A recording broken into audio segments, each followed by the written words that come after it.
नमस्कार। ये महाभारत कथा पूरी तरह से वेद व्यास महाभारत के ऊपर आधारित है। यदि आप इसका निरंतर श्रवण करते रहना चाहते हैं तो इस चैनल को सब्सक्राइब जरूर कर लें और आगे आने वाली सभी पॉडकास्ट के नोटिफिकेशन के लिए बेल आइकन को भी जरूर से प्रेस कर दें। अब हम सुनेंगे युधिष्ठिर को नकुल, सहदेव तथा द्रौपदी का समझाना। अर्जुन की बात समाप्त होने पर नकुल ने भी उन्हीं का अनुमोदन करते हुए राजा युधिष्ठिर से कहा, राजन, विशाखी उपनामक क्षेत्र में संपूर्ण देवताओं द्वारा की हुई अग्नि स्थापना के चिन्ह मौजूद हैं। इससे आपको ये समझना चाहिए कि देवता भी वैदिक कर्मों और उनके फलों में विश्वास करते हैं। जो वेदों की आज्ञा के विरुद्ध चलते हैं उन्हें तो महान नास्तिक मानना चाहिए। वैदिक कर्मों का परित्याग करके कोई भी स्वर्ग में नहीं जा सकता। वेदवेत्ता विद्वान कहते हैं ये गृहस्थाश्रम सर्वाश्रमों से श्रेष्ठ है। श्रोत्रिय ब्राह्मणों की राय भी सुन लीजिए। जो धर्म पूर्वक उपार्जन किए हुए धन का यज्ञादि कर्मों में उपयोग करता है वो शुद्धात्मा मनुष्य ही त्यागी है। जिसका कोई घर बार नहीं, जो इधर उधर विचरते और मौन रहकर वृक्ष के नीचे सो रहते हैं, जो कभी रसोई नहीं पकाते और मन तथा इंद्रियों को वश में रखते हैं, ऐसे त्यागियों को भिक्षु कहते हैं। जो ब्राह्मण क्रोध और हर्ष नहीं करता, किसी की चुगली नहीं करता तथा प्रतिदिन वेदों का स्वाध्याय करता है वो त्यागी कहलाता है। एक समय महर्षियों ने चारों आश्रमों को विवेक के तराजू पर तोला। 3 आश्रम एक ओर थे और अकेला गृहस्थाश्रम दूसरी ओर, किंतु वो विचार से उन तीनों की अपेक्षा महत्वपूर्ण सिद्ध हुआ। तब से उन्होंने निश्चय किया कि यही मुनियों का मार्ग है, यही लोकवेत्ताओं की गति है। जो ऐसी भावना रखता है वो भी त्यागी है। घर छोड़कर जंगल में चले जाने से ही कोई त्यागी नहीं होता। जंगल में जाकर भी जिसके हृदय में कामना जागृत होती है उसके गले में यमराज मौत का फंदा डाल देते हैं। शम, दम, धैर्य, सत्य, शौच, सरलता, यज्ञ धारणा तथा धर्म, इन सब का ही निरंतर पालन ऋषियों के लिए बताया गया है। पितरों, देवताओं तथा अतिथियों का पोषण तो गृहस्थाश्रम में ही होता है। केवल इसी आश्रम में धर्म, अर्थ और काम, ये 3 पुरुषार्थ सिद्ध होते हैं। यहाँ रहकर वेद विहित विधि का पालन करने वाले त्यागी का कभी विनाश नहीं होता। वो परलौकिक उन्नति से कभी वंचित नहीं होता। कुछ ऋषि सद्ग्रंथों का स्वाध्याय रूप यज्ञ करने वाले होते हैं, कुछ ज्ञान यज्ञ में तत्पर रहते हैं और कुछ लोग मन में ही ध्यान रूप महान यज्ञ का विस्तार करते हैं। चित्त को एकाग्र करना रूप जो साधन मार्ग है उसका आश्रय लेने वाला द्विज ब्रह्मभूत हो जाता है।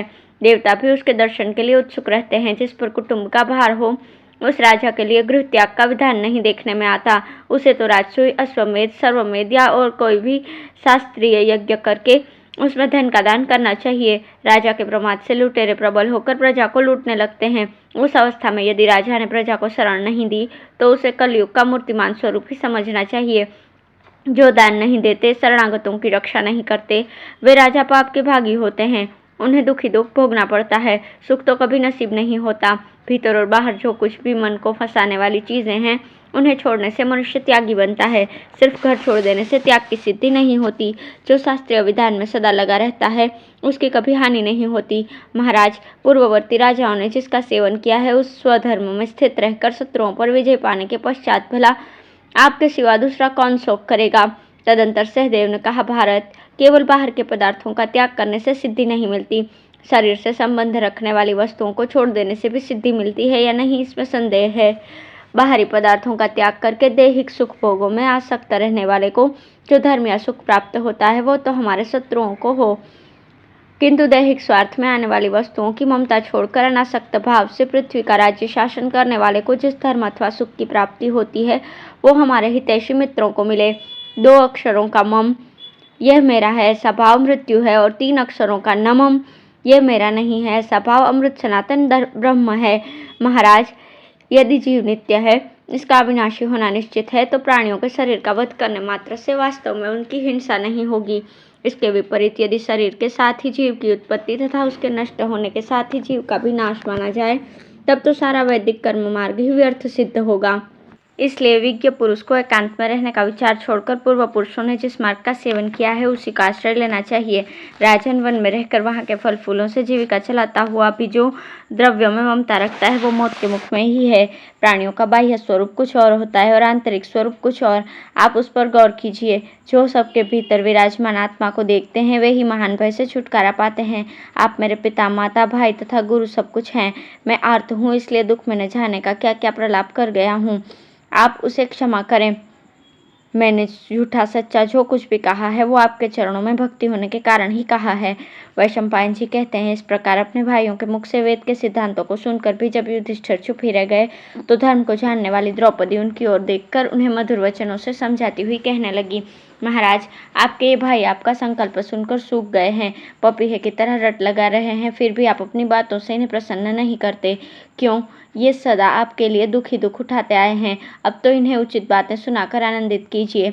आपको याद होगा जब द्वैतवन में ये सभी भाई आपके साथ सर्दी गर्मी और आंधी पानी का कष्ट भोग रहे थे, उन दिनों आपने इन्हें धैर्य देते हुए कहा था, बंधुओं, हम लोग युद्ध में दुर्योधन को मारकर इस संपूर्ण पृथ्वी का राज्य भोगेंगे। उस समय बड़े बड़े यज्ञ करके पर्याप्त दान दक्षिणा बांटते रहने से तुम्हारा वनवास का यह दुख सुख के रूप में परिणत हो जाएगा। धर्मराज, यदि यही करना था तो उस समय आपने वैसी बातें क्यों कही? जब स्वयं उपयुक्त बातें कहकर हौसला बढ़ाया तो अब क्यों आप हम लोगों का दिल तोड़ रहे हो? आपको दंड आदि के द्वारा इस पृथ्वी का पालन करना चाहिए, क्योंकि दंड न देने वाले क्षत्रिय की शोभा नहीं होती। दंड न देने वाला राजा इस पृथ्वी का उपभोग नहीं कर सकता तथा उसकी प्रजा को भी सुख नहीं मिलता। राजाओं का परम धर्म तो यही है कि वे दुष्टों को दंड दे, सत्पुरुषों का पालन करे और युद्ध में कभी पीठ न दिखाए। जो अवसर देखकर क्षमा भी करता है और क्रोध भी दान देता है और कर लेता है, शत्रुओं को भय दिखाता और शरणागतों को निर्भय बनाता है तथा दुष्टों को दंड देता और दीनों पर अनुग्रह करता है, वो राजा धर्मात्मा कहलाता है।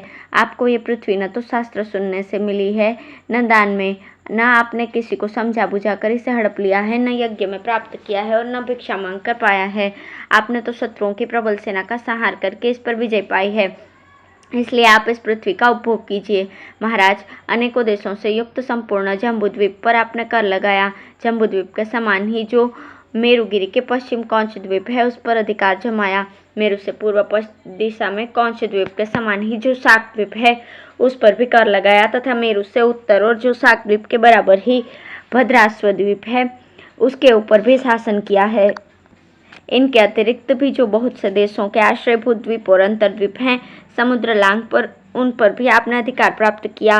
भाइयों की सहायता से ऐसे अनुपम पराक्रम करके द्विजातियों का सम्मानित होकर भी आप प्रसन्न क्यों नहीं होते? मेरे अनुरोध से अपने इन भाइयों का अभिनंदन कीजिए।